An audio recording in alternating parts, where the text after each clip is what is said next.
NCP की अहम बैठक के बाद आज तक संवाददाता ऋत्विक भालेकर ने शरद पवार के करीबी और पार्टी के प्रवक्ता जितेंद्र आव्हाड से विस्तार से बातचीत की है। उन्होंने बताया कि मीटिंग में शरद पवार ने क्या क्या कहा।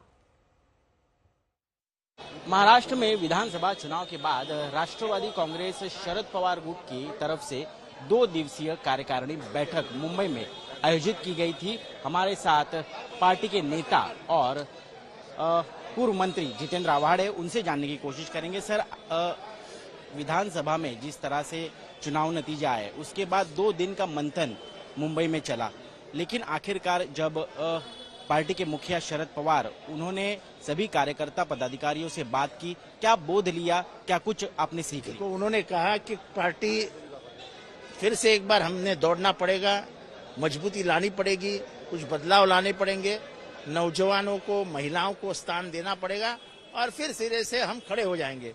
और शरद पवार जी के जिंदगी में ये पहला अवसर नहीं है, वो हमेशा गिरते हैं, संवरते हैं, खड़े होते हैं, भागते हैं। उन्होंने 3 ऐसे वाकये बताए जहां पर कांग्रेस का सफाया हुआ था। महाराष्ट्र से, देश से इंदिरा गांधी इमरजेंसी के बाद हार गई थी, उसके बावजूद आप अपने पैर पर खड़े हुए। फिर मैं तो हमेशा कहता हूँ कि जब इंदिरा गांधी इस देश में हार चुकी है और फिर से 3 साल में चुनाव जीत सकती है तो सब हो सकता है इस भारत में। ठीक है, हालात नहीं अच्छे हैं, लोग धर्म के प्रति झुक रहे हैं, लेकिन धर्म का परिवर्तन क्या हो रहा है? तो भीड़ में जात में लड़ाई हो गई। लड़ाई की जब आदत हो जाती है तो पहले हम धर्म में लड़ते हैं और बाद में आके जात में लड़ना शुरू कर देते हैं। अब तो हिंदू, सब दोनों हिंदू है ना, लड़ रहे हैं आज आपस में। यही एक अहम बात शरद पवार जी ने भी कही कि हिंदुत्व का मुद्दा बहुत अग्रेसिवली बीजेपी हो, महायुति हो, आरएसएस हो, उन्होंने इस बार महाराष्ट्र के चुनाव में इस्तेमाल किया, जिससे उनको विजय भी मिला। बहुत गुप्त तरीके से किया।